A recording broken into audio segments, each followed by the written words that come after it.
Dear students, today we will discuss about the next poem of your poetry section, and the poem is No Men Are Foreign, composed by James Kirkup. Students, before discussing about the poem, we will go through a short intro about this poem. So first of all we will go through the title of this poem. No men are foreign means कोई भी आदमी foreign का नहीं है, means कोई भी आदमी foreigner नहीं है. तो in this poem the poet means that no man belongs to another country. कोई भी व्यक्ति दूसरे कंट्री से बिलोंग नहीं करता है. The poet wants to say that all man are same. Means poet कहना चाहता है कि हर व्यक्ति, हमारे जो इस लैंड पे रहने वाले जो लोग हैं, वो हर कोई क्या है, सेम है. ऑल मैन आर इक्वल, हर व्यक्ति इक्वल है, कोई भी फॉरेन का नहीं है, कोई भी दूसरी कंट्री का नहीं है. He wants to promote the concept of universal brotherhood. The main thing is that कि ये पोएम पोएट ने लिखी थी कब? During the first world war. जब प्रथम वर्ल्ड वॉर हुआ था, फर्स्ट वर्ल्ड वॉर हुआ था, तब पोएट ने इस पोएम को कंपोज किया था. तो इसलिए वो काफ़ी ज़्यादा फेडअप हो जाते हैं वर्ल्ड वॉर को लेकर. तो वो कहते हैं कि कोई भी व्यक्ति जो है वो दूसरी कंट्री का नहीं है. वो एक तरह से लोगों में यूनिवर्सल ब्रदरहुड को देखना चाहते हैं, मीन्स भाईचारे की फीलिंग को वो देखना चाहते हैं, और वही हमें इस पोएम के थ्रू वो बताना चाहते हैं. वो कहते हैं कि जो ईश्वर ने हमारी जो धरती बनाई है, हमारी जो लैंड बनाई है, उसमें हर व्यक्ति सेम है, कोई भी अलग नहीं है, कोई भी एक दूसरे से अलग नहीं है. चाहे वो किसी भी कंट्री का हो, चाहे वो इंडिया का हो, चाहे बंगाल का हो, चाहे कैलकाटा का हो, कहीं का भी हो, वो व्यक्ति सेम होते हैं. एग्जाम्पल में उन्होंने सोल्जर्स को लिया है, सैनिकों को लिया है. वो कहते हैं क्योंकि वो फर्स्ट वर्ल्ड वॉर था, तो इसलिए वो सोल्जर्स को एग्जाम्पल के रूप में लेते हैं. वो कहते हैं कि हर जगह के जो सोल्जर्स हैं वो यूनिफॉर्म, उनकी जो यूनिफॉर्म है वो तो डिफरेंट है. मीन्स हर अलग अलग यूनिफॉर्म में कई सारे सोल्जर्स हैं, लेकिन अगर हम उनके अंदर देखते हैं तो क्या है, एक सेमनेस है, मीन्स एक यूनिफॉर्मिटी है, मीन्स एक ही है. वो क्या है, सबकी एक दो आँखें हैं, सबकी एक नाक है, सबके अंदर एक आत्मा है. तो एक तरह से वो क्या कहते हैं कि यूनिफॉर्म सबकी ज़रूर ही अलग है, लेकिन अंदर से हर कोई सेम है. तो वो कहना चाहते हैं कि किसी तरीके का भी कोई डिफरेंस नहीं है इस जो धरती पे ईश्वर ने जो बनाया है. व्हाइल वी आर अलाइव, जब हम जीवित हैं, we walk on the same earth, हम एक ही धरती पर चलते हैं. चाहे हम इंडिया में चलें, चाहे हम फॉरेन में चलें, वो धरती एक ही है. तो हम एक ही धरती पे सब चलते हैं. And upon our death we will lie in our graves in the same earth. Means वो कहते हैं कि जब हम जीवित हैं तब भी हम एक ही धरती पे सब चलते हैं, और जब हमारा अंत हो जाता है, जब हमारी मृत्यु हो जाती है, तो हमारी जो कब्रें हैं वो भी एक ही धरती पर बनाई जाती हैं. मीन्स कहने का मतलब हमारा जीवन मरण सब एक ही धरती पे होता है.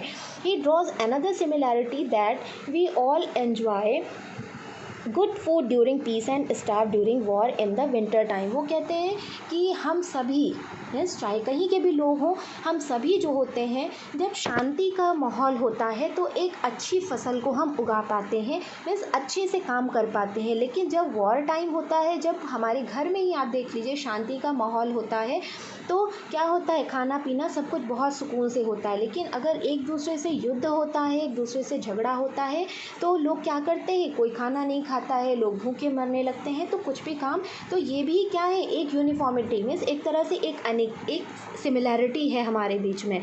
तो इन शॉर्ट मैं ये आपको बताना चाहती हूँ कि जैसा कि टाइटल दिया हुआ है, नो मैन आर फॉरेन, कोई भी व्यक्ति फॉरेन का नहीं है, मीन्स कोई भी व्यक्ति दूसरी कंट्री का नहीं है, सब एक ही है, सब समान है, एक सिमिलैरिटी है. यहाँ पे लोगों के बीच में ब्रदरहुड है.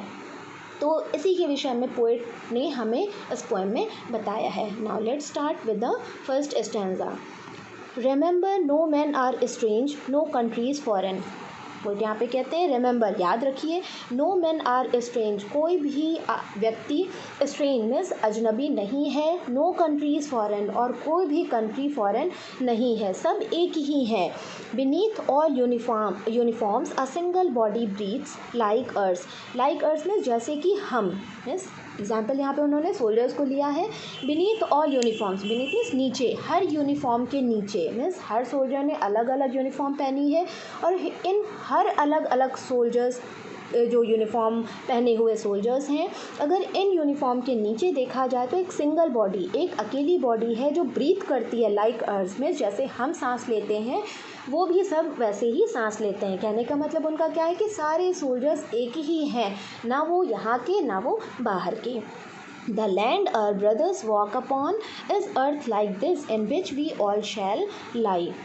जो मैंने आपको पहले बताया, तो पोइट कहते हैं कि द लैंड आवर ब्रदर्स, हमारे जो भाई हैं, कहने का मतलब क्या है, जो बाहर के लोग हैं जिनको हम कहते हैं कि ये हमारे देश के नहीं बाहर के लोग हैं, तो उनको भी पोइट यहाँ पे ब्रदर कहते हैं। ये जो हमारे सारे भाई हैं, वॉक अपॉन, जहाँ पे चलते हैं, मीन्स हम यहाँ पे चल रहे हैं या फिर कैलकटा में चल रहे हैं या फिर बंगाल में चल रहे हैं या कहीं भी चल रहे हैं, इज़ अर्थ लाइक दिस, वो अर्थ भी कैसी है, जैसी कि हमारी धरती है, जैसे हम इस अर्थ पे चल रहे हैं हमारे भाई भी उसी धरती पर चलते हैं। इन विच वी ऑल शैल लाई, जहाँ पे हम सभी जीवित हैं, मीन्स हमारा जीवन मरण सब इसी धरती पर है, हम जीवित हैं तब भी इसी धरती पर है, सब एक साथ हैं, और हमारी मृत्यु होगी तभी हमारा जो अंत होगा वो इसी धरती पर होगा। तो जब प्रकृति ने, जब नेचर ने कोई भी, जब अर्थ किसी तरीके की कोई डिफरेंसेस नहीं ला रही है, तो हम एक दूसरे में डिफरेंसेस क्यों ला रहे हैं। इट मीन्स द पोएट कहने का मतलब है कि कोई भी व्यक्ति बाहर का नहीं है, कोई भी कंट्री फॉरेन नहीं है, सब हमारा ही है, सब एक ही है। नाउ नेक्स्ट स्टेंसा देखिए, they too aware of sun and air and water. They too, they कौन है यहाँ पे, जो जिनको हम बाहर के लोग कहते हैं, जिनको हम फॉरेनर्स बोलते हैं, वो भी अवेयर ऑफ सन, उनके लिए भी जो सन है, जो सूर्य की रोशनी है, एंड एयर एंड वाटर, जो हवा है और जो पानी है, सब कैसा है, एक ही है। जो सूर्य की रोशनी हमें मिलती है वही सूर्य की रोशनी उन्हें भी मिलती है। Are fed by peaceful harvest by wars long winter starved. अब देखिए यहाँ पे मैंने आपको बताया पहले, वही पोइट यहाँ पे कह रहे हैं, are fed by peaceful harvest. Peaceful harvest, harvest means अच्छी फसल। जब लोग शांति से रहते हैं तो क्या करते हैं, एक अच्छी फसल उगाते हैं, और फेड मीन्स अपना पालन पोषण करते हैं। कब, जब शांति से रहते हैं।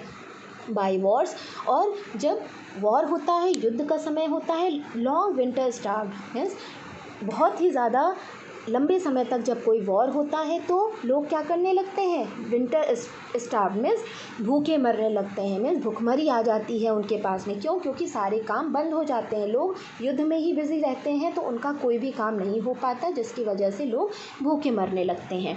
देयर हैंड्स आर अर्थ, उन, तो ये लाइन पोइट ने क्यों कही कि जैसे कि हमारे साथ में ऐसा होता है कि हम शांति से रह रहे हैं तो हम अपने आप को पालन पोषण कर सकते हैं, वैसे बाहर के लोग भी वैसे ही होते हैं। और जब हमारे बीच में युद्ध होता है, हम भूखों मरने लगते हैं, वैसे बाहर के लोग भी, उनके साथ भी वही होता है। मीन्स हर लाइन में सिमिलैरिटी पोइट शो करना चाहता है। देयर हैंड्स आर अर्स, उनके हाथ भी हमारे हाथों जैसे ही होते हैं। And in their lines we read, और जो रेखाएं हमारे हाथ में हम पढ़ते हैं वही रेखाएं लगभग उनके हाथ में भी होती हैं, जिनको वो पढ़ सकते हैं। मीन्स हमारे हाथ की रेखाएं जो होती हैं वही बाहर के लोग, जिनको हम बाहर के लोग कहते हैं, उनके हाथ भी वैसे ही होते हैं, उनके हाथ भी वैसे ही मेहनत करते हैं, उनके हाथ की लकीरें भी वैसी ही होती हैं। A labour not different from our own, जैसे हम मेहनत करते हैं वैसे ही उनकी भी मेहनत होती है। मीन्स हमारी मेहनत और उनकी मेहनत में कोई भी अंतर नहीं होता है। There is no difference between our labour and theirs labour, हमारे और उनके बीच के लेबर में, मेहनत में कोई भी डिफरेंस नहीं होता है। तो हर लाइन में आप देख रहे हैं कि पोइट जो है बस यही हमें कन्विंस करना चाहते हैं कि जो हमारे बीच में एक ब्रदरहुड ख़त्म होता जा रहा है वो ऐसा नहीं होना चाहिए। हमारे बीच में ब्रदरहुड होना चाहिए, भाईचारा होना चाहिए।